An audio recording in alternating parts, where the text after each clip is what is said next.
Je vous le rappelle, le gouvernement fédéral a présenté son plan d'urgence, un nouveau plan d'urgence ce matin. Il manque que le Sénat l'entérine pour qu'il puisse entrer rapidement en vigueur et venir en aide aux Canadiens et Canadiennes qui ont perdu leur emploi. Vous en faites peut-être partie.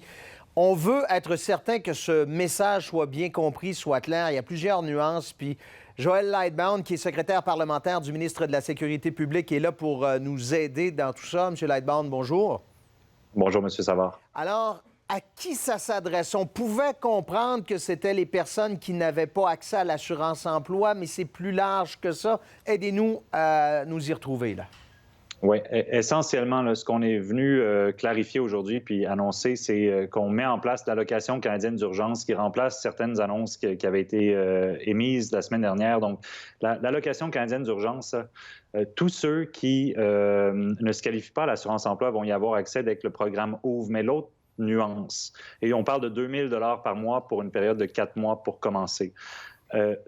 Les demandes d'assurance-emploi qui n'auront pas été traitées quand ce programme-là va ouvrir seront transférées et automatiquement admises à l'allocation canadienne d'urgence. Donc, en ce moment, on a reçu 1 million de demandes d'assurance-emploi dans la dernière semaine. On a réussi à en traiter 140 000.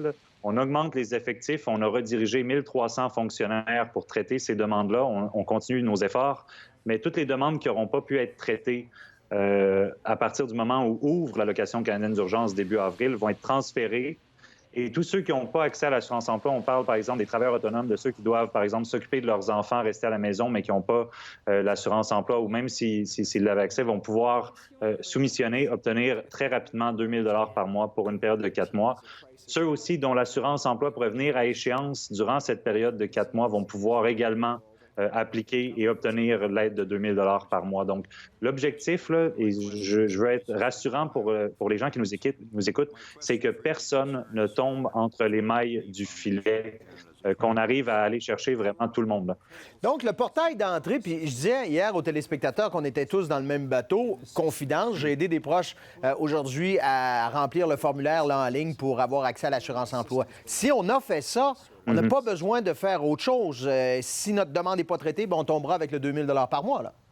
Exactement, exactement. Et pour les autres, mais c'est ça, comme je disais, travailleurs autonomes qui doivent s'occuper d'un proche dont les enfants doivent s'occuper des enfants. Là, vraiment, ça va être, c'est un programme qui se veut très, très large, très flexible. Puis je pense sur une note un peu plus optimiste, là, il faut se compter chanceux comme Canadiens, comme Québécois, d'habiter dans un pays où il y a un filet social qui est bien étoffé, où on s'occupe de notre monde, puis c'est précisément l'ambition de notre gouvernement, là. Puis on y travaille très, très fort. Et la fonction publique également fait un travail phénoménal. Ah oui, puis on a vu le nombre de demandes qui viennent d'arriver. Donc, première porte d'entrée, l'assurance-emploi, puis éventuellement, on va aller vers ça. Je veux vous entendre brièvement sur quelque chose qui vous tenait à cœur. Votre gouvernement a haussé le ton d'une certaine façon pour les voyageurs qui entrent au pays. C'est sérieux, là. Il y a la prison si on ne respecte pas le confinement à la maison et même des amendes très salées, là.